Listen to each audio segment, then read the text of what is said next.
le plus urgent pour l'Afrique, c'est le financement des infrastructures. Puisque c'est un vaste continent, un territoire de 30 millions de kilomètres carrés où il manque de tout. Manque de tout. Pas de route, pas de chemin de fer, pas d'électricité. Alors, donc les besoins pour nous, c'est ça.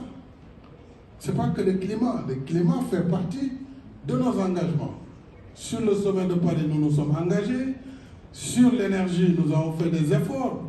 Le cas du Sénégal, nous sommes à 31% d'énergie renouvelable, sur la base d'une dette qui est faite, pas dans des conditions toujours favorables. Donc les États africains ont déjà payé le tribut sur les conséquences de la pollution, mais ils s'endettent pour financer leur énergie renouvelable. Il faut qu'on soit juste avec nous pour que les énergies comme le gaz, qui doit être une énergie de transition, puissent cohabiter avec l'énergie renouvelable. Et dans ce cadre, justement, nous allons signer aujourd'hui, en tout cas nous venons d'avoir un accord avec le G7 à travers le JETP, Just Energy for Transition, où le Sénégal s'est engagé à monter à 40% d'énergie renouvelable à l'horizon 2030, donc dans 7 ans. 40% avec un financement de l'ordre de 2,5 milliards d'euros.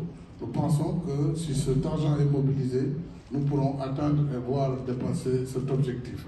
Donc, pour me résumer, l'Afrique a un besoin annuel autour de 170 milliards de dollars pour l'infrastructure. Et il y a un déficit par rapport à la disponibilité des ressources. Et ce qui limite l'accès à ces ressources, c'est justement la cherté des crédits. Et cette cherté est due en partie à la perception des risques et aux assurances qui sont exigées, lesquelles assurances en moyenne tournent autour de 12% du crédit. 12%, et c'est upfront qu'on nous exige de lever cet argent, surtout pour ce qui concerne les crédits Exim et tous les crédits en tout cas privés. Donc si on arrive à trouver une solution sur la prime d'assurance, je pense qu'on aura beaucoup aidé les pays en développement dans l'accès aux conditions du marché ou dans le blending finance qui permettra en tout cas de mettre plus de ressources sur le continent.